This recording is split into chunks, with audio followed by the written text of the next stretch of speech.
En Santiago, a Policía Local evitou esta fin de semana unha nova macroconcentración de vehículos de tuning que adoitan facer carreiras ilegais en polígonos como, por exemplo, o da Xionlla. Os axentes municipais impuxeron case 150 multas aos infractores.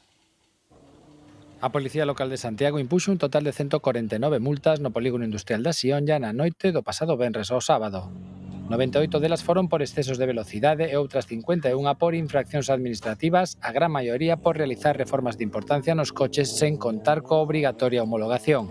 Son concentracións de vehículos de tipo deportivo, tuning, como lle queiramos chamar, e que en moitas ocasións realizan o que son carreiras ilegais ou, concentración onde moitos vehículos teñen reformas de importancia que afectan gravemente o que é a seguridade viaria. Nos contabilizamos uns casi 450 vehículos, e cada vehículo leva con unhas 3, 4, 5 persoas, é dicir, ao final había unha gran cantidad de xente, ademais dos propios vehículos.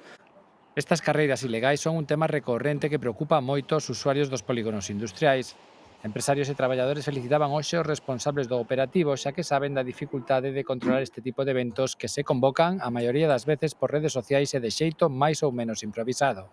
Neste caso, estamos francamente moi contentos, felicitar ao Concello por habernos escoitado e haber actuado desta maneira, porque eu creo que é a única opción que hai, que os controlen, que os multen, e cando, por desgracia, a xente aprende a base de que vayan ao bolsillo. Entón, no momento que lle quiten puntos e que lle multen, sancionen económicamente, creo que é a medida de presión máis forte. Os axentes detectaron días antes a convocatoria prevista pola Ponte do Pilar, unha data ideal que contaba ademais con boas condicións meteorolóxicas.